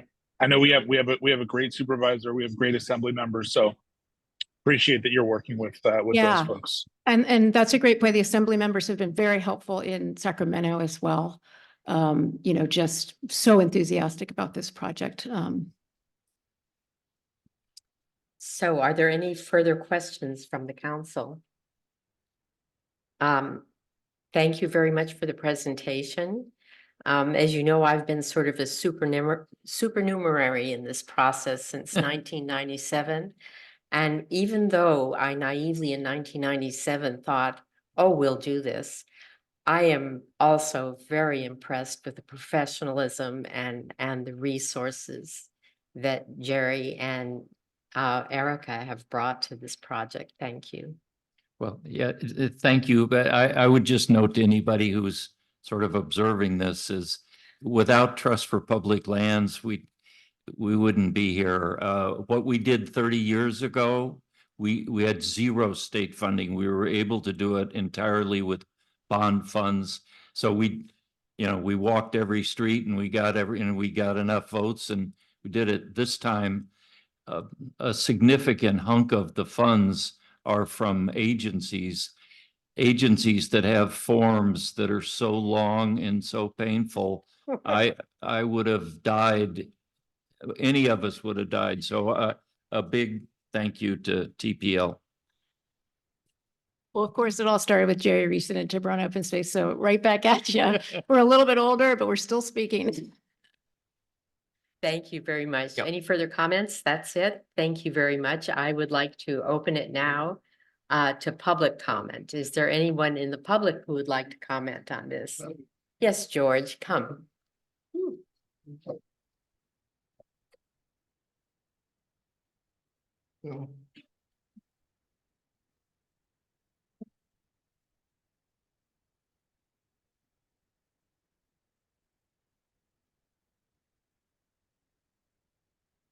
Know the drill about identifying. So first of all, can anybody hear me? Can you hear?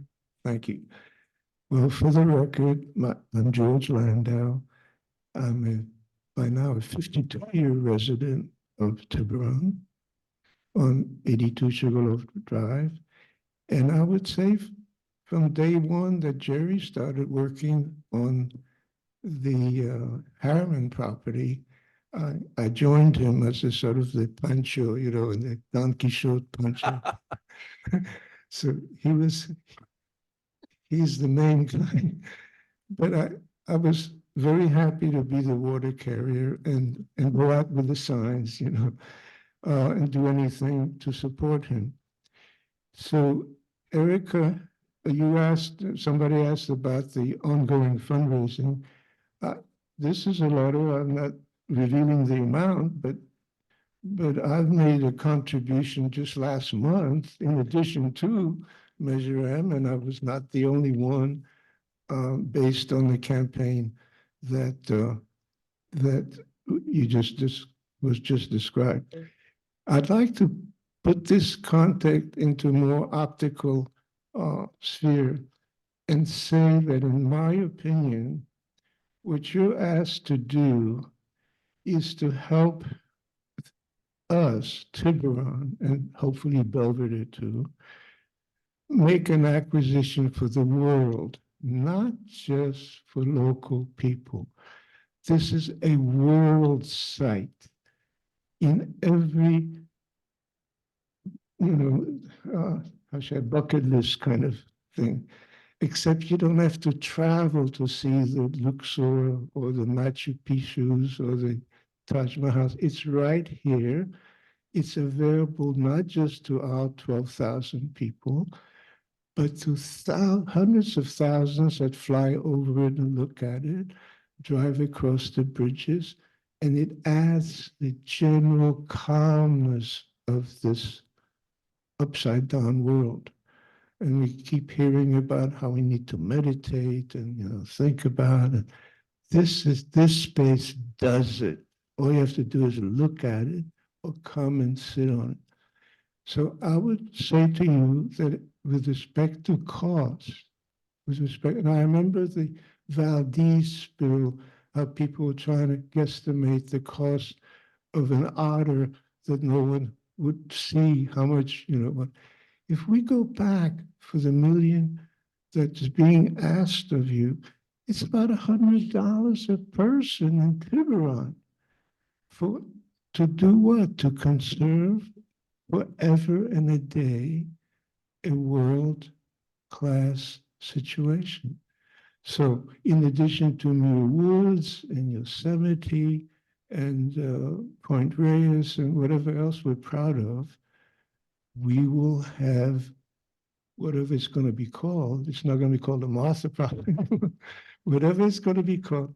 And I think that the plan is to merge that with the Harriman, so it'll be 220 acres, and then not just give it to the county, but fold it into the 80,000 acres that we look at in the Golden Gate Reserve.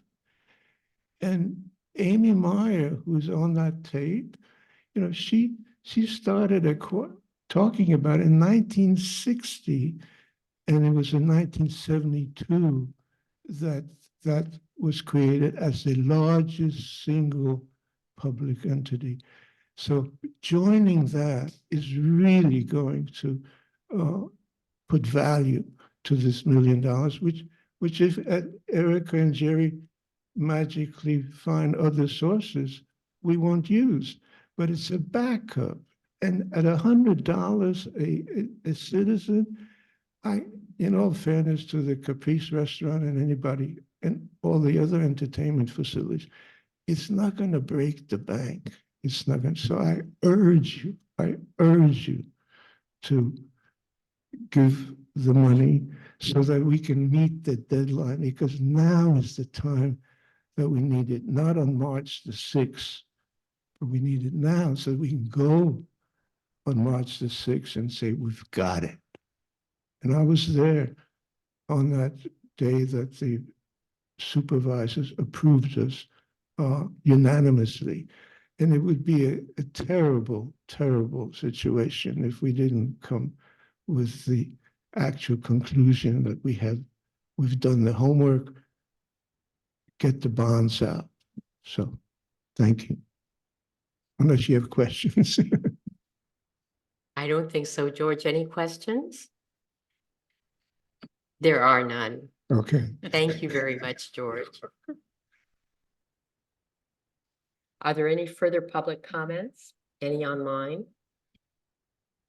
Seeing none. I see none in the room, so I will bring it back to the council for discussion. Would you like to comment, John? Yeah, I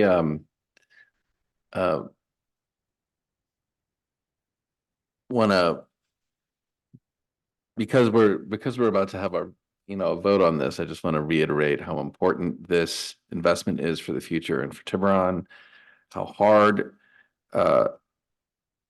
Jerry and Erica and the entire team, George, have worked to get to this place.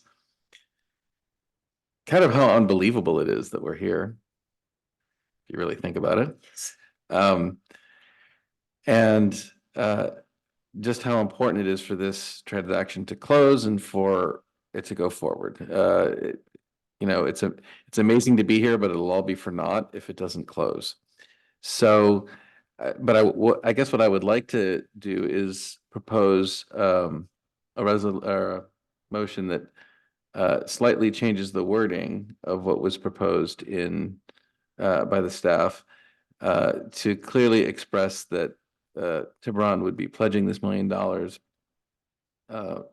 contingent on need and, absolutely as the last source of funding that would be added to achieve the number. That would be my proposal for how we do this, because my view, my understanding of the need for this is because of the timing of the bond sale, the need for the supervisors to know that the money will be there. Yeah. And really what it is a backstop. We've pledged our initial $1 million, and that's really the contribution that I think the council, I don't want to speak for other council members, but I think that's what the council intended for Tiburon to pay, to contribute. And that this additional pledge is not kind of the same in the sense that it'll be paid if it needs to be paid, but it's really a backstopping measure and not just kind of a simple pledge in the normal sense. Jack, do you have any comments? I do, unless you want to hear I'm going to exasperate everybody first. So first of all, as a Tiburon resident, I just want to say thank you so much. I know your efforts have been Herculean, and I really appreciate what you have done. What I would love to see happen tonight, and it will exasperate you, is I would prefer to table this for 2 weeks until the next meeting. I recognize that you have a deadline and that this will cause a lot of scrambling, but in those 2 weeks, go to the county and ask them for the money. And the reason I want you to do that is because everything that you guys have said about the backstop funding that applies to us can apply to them. And I think proportionally I agree, I recognize that they've put in more money, but proportionally it pales into what we've already committed. And, so we're talking about their 6 million versus our 1 million. Their annual budget is $800 million a year and ours is 15. Their cash and investment fund reserve balances are almost $1 billion. So they make $1 million every week on interest on that. So, their annual budget is 50 times us, and their fund reserves are 40 times what we have. And so I would like to see the ask be of them first, because proportionally, they're only putting in 3 times as much as us. I feel like they have, and I know that you've been great partners with the staff at the county, but you just have to ask the supervisors. I know they're supportive, and if the argument resonates with us that it's backstop funding, I can see it resonating with them. So that is what I would prefer to support. I definitely like what Councilmember Wellner said about caveats about the funding, about putting in the language to make sure that it's backstop and it's not pro rata or anything. And the only other thing I'll say, I'm having a hard time going greater than $1 million. I think the $1 million reflects the voter support for Measure M more than just the amount to pass. And I think that we as council members have to, when we are talking about spending, we have to make sure that our spending is for the general benefit of people in a balanced way, comprehensively. And I worry that this, at $2 million, this just gets pretty concentrated in terms of who we're delivering benefit to and spending. I mean, last June, we had to reduce a paving project by $1 million because we were afraid about spending too much money. And, I just feel like those are the types of things, like we can't, I'm worried that this will hem us into other situations where we're not spending money on core services. So, I know that's not what you wanted to hear, but that's where I am. I would prefer to delay it for 2 weeks while we ask the county to be the backstop. And can you explain to me, because I'm a little slow, why does John's suggestion that we identify our pledge as used as the last source of funding cover your? Well, it doesn't, it's separate. So if we do pass it, and I'm, I think that the other council members, not even having heard from them, are going to be very supportive of this ask and John. And so assuming that goes forward, I hope that we have the protection, but it definitely does not address my concern. I would prefer to have the county. I mean, if it's a sweetheart deal for us, it's a sweetheart deal for the county because they're only putting in $6 million, and that's not even 1% of their annual budget. All right. We could debate this. It is rather isolated. down at the end of our peninsula, even though it's a continuation of county open space. And they are the ones that are going to do the vegetation management. Okay. I just like asking other people to pay. Call me crazy. I had a comment, if it's appropriate now, Mayor Fredericks, or were you gonna? Vice make Mayor your Terry, comment? would you like to speak, please? Sure, I would love to speak. So again, I want to echo what I said earlier. You know, when I first got on the town council, the idea that we would be where we are today was not even possible. You know, we had the owners of the land, and you know, there was just not a lot of agreement on how to proceed. I'm very, very amazed and appreciative of Jerry Reason's tenacity over all of these decades, which are not 40 decades and not 4 decades, in making this become a reality. And then when Erica Williams and the Trust for Public Lands came in, you know, we started to see something that will benefit not only generations of Tiburon residents, but as George Landau just said, it will benefit the world. It will be a place where everyone can come, and it will be, I do believe what he said is true. It will be an attraction like Muir Woods, like other areas where people will come from all over to see it. I really do believe the proposal that they've made is a good one. I understand some of my colleagues. I do think that because, and I do want to ask Jerry Reason and Erica Williams if the language proposed by Councilmember Wellner is acceptable to them, but I'll make my comments first. If it is acceptable, then I do think it takes care of a little bit of Councilmember Ryan's comments, because that would allow them to then go ask, even if we passed it tonight, they could ask for more money for whether they approach the county or somewhere else. And, you know, ours would be kind of the stopgap funding, which is what I understand this to be. So again, I do want to say that I'm very supportive. I do think that the money will only be used to make sure that this deal happens. And again, I'm very appreciative, not only for myself and my own children, but for the generations of Tiburon residents and non-residents who will have the benefit of this beautiful, beautiful land. Thank you, Vice Mayor. Councilmember Nick Farr, do you have any comments? Yeah, I actually have it's more of a question. I think Councilmember Ryan brought up a few points, and I'm curious if Jerry or Erica, is 2 weeks enough to go back to the county and ask for additional funds? And if we did pursue the course that Councilmember Ryan is suggesting, would you do that? Well, thank you so much for the opportunity to address that, because that's a really good question. And it's a question that Councilmember Ryan put to us a while back, and we did ask the County of Marin to put in additional funding. They made the full pledge that they could make under the Measure A funding available for land acquisitions to our district. That was more than we ever thought we would get, to be honest with you. So while you're talking about the county's financial position, I think it's really, what is the funding that's available for an acquisition of land?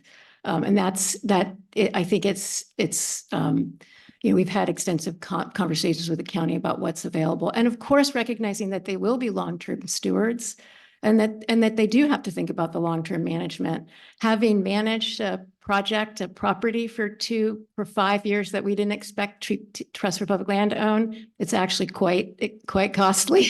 A lot goes into land management, especially where there is public access, and really, really rare habitat types that will probably, a lot of exciting and important work will be happening to protect the natural resources. And so, I think that funding's just not there. We actually did make the ask at Councilmember Ryan's request. And I do think there's an opportunity. We are working very closely with the county and with the supervisor to ensure that we get all of this other funding that I was talking about that's pending.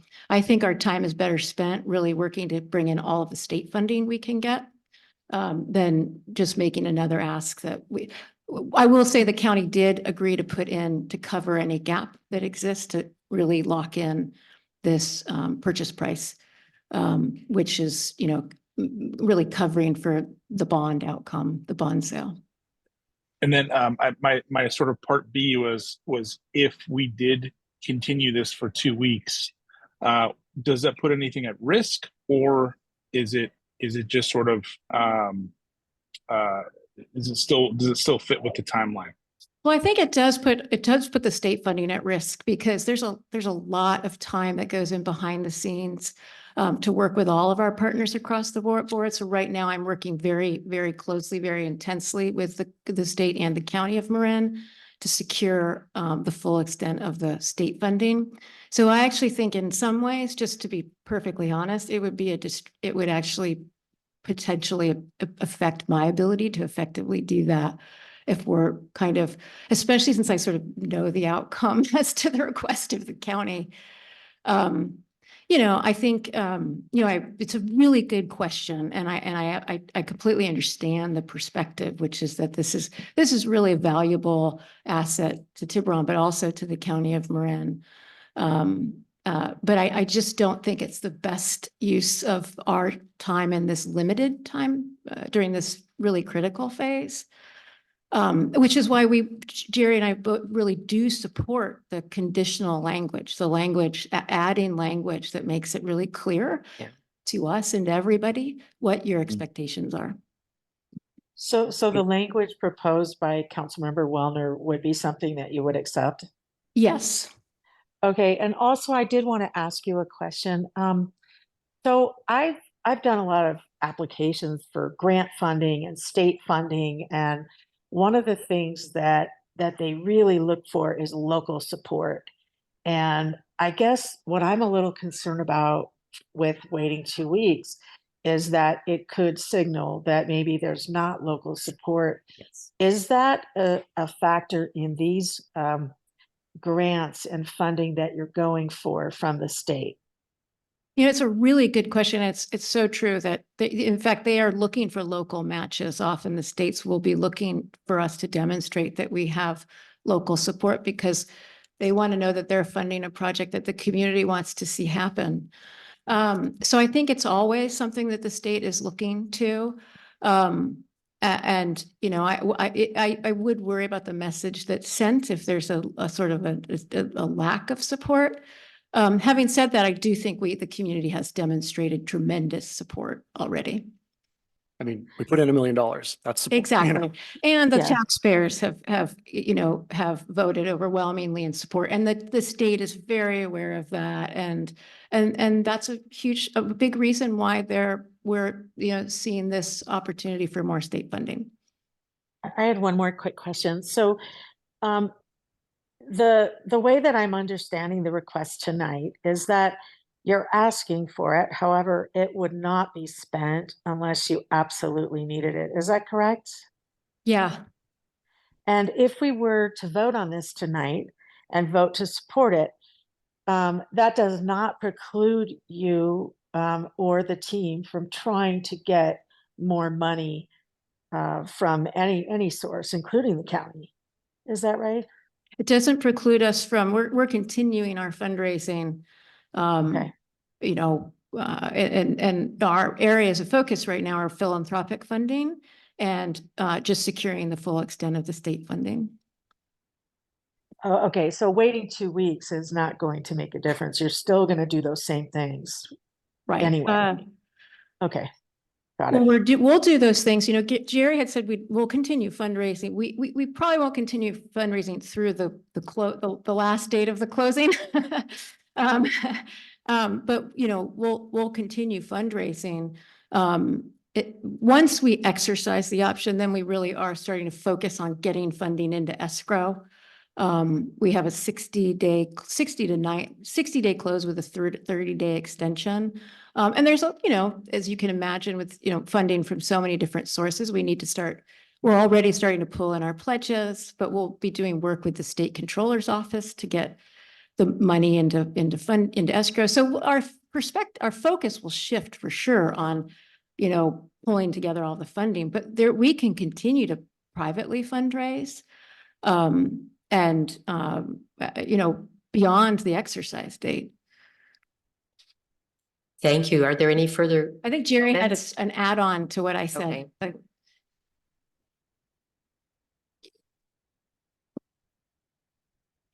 I was talking with this Jerry. I was talking with somebody recently about this process, and they said, "Oh, fundraising, that's got to be just so hard. You got to ask people to give up their money."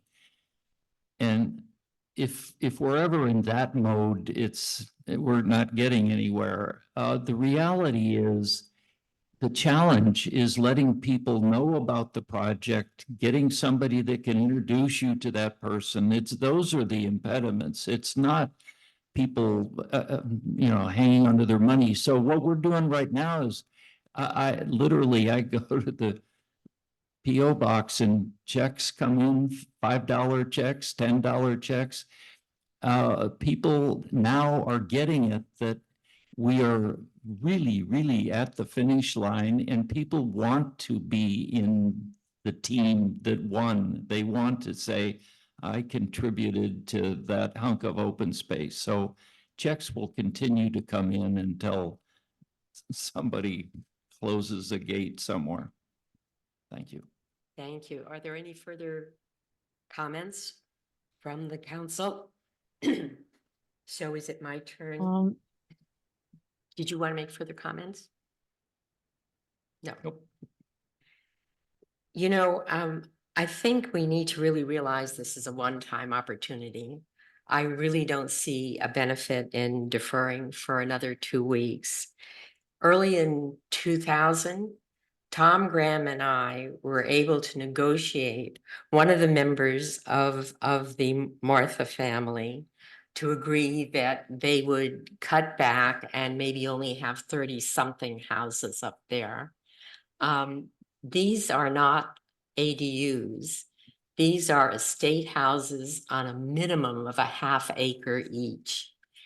Finally, when the EIR, the last EIR, because there are several iterations, and by the way, our brilliant negotiation was rejected.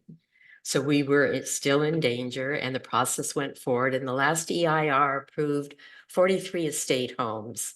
The impacts of that on the neighborhoods, that includes traffic generated through Old Tiburon's legacy roads, one of which is what, 12 or 16 feet high, wide, because at the time that they were first laid out, it was at the last minute when the town incorporated as a town, and someone told them before they could get incorporation, they had to put asphalt on those horse and buggy roads. So imagine the impact, not just of the residents of those 43 homes, but also the service workers who will come to service those estate homes and gardens. Look, it's a bargain. As over the long haul, the county does the vegetation management, and the value of the land is that it provides not just recreation, but environmental education for people of all ages. Because of this town's commitment to the environment and the importance of protecting the endangered species, I have one daughter who is now a professor of environmental biology at Bucknell University, spreading the word of what she learned here to people, mostly in families who can afford to support projects wherever they live.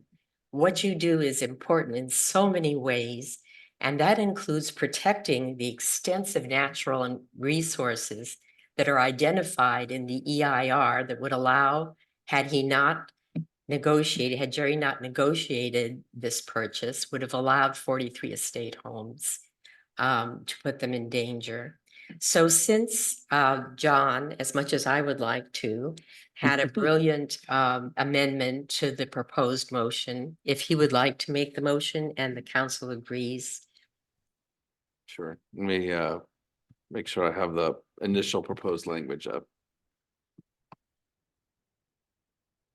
I could keep talking, but I don't think it's needed. Talking for a minute.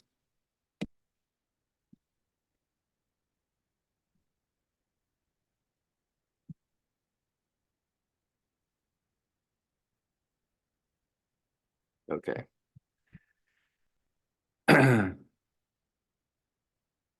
So now what's written here, I'm talking to staff, what's written here is approve an additional pledge. Is this in the form of a motion that you want? Is that correct? Okay, all right. So what I'd like to do is move that the town pledge up to $1 million as a source of funds for the acquisition of the Martha property, contingent on it being necessary and as a last source of funding. Does that? And I'll second that motion. And the second part about the budget amendment, the budget transfer. And direct staff to transfer the pledge amount from the general fund operating reserves, Fund 101, to the Martha Property Reserve Fund, Fund 188. Thank you, John. That was a motion by John Wellner and a second by Vice Mayor Thayer. Roll call vote, please. Councilmember Nick Farr, Yes. Councilmember Ryan, No. Councilmember Wellner, Yes. Vice Mayor Thayer, Yes. and Mayor Fredericks. Yes, Thank you. the motion passes. We move now. We had promised to reopen open time, but the person who requested it is no longer in the room. So we are going to adjourn to closed session. Thank you. Yeah, no, I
We're back.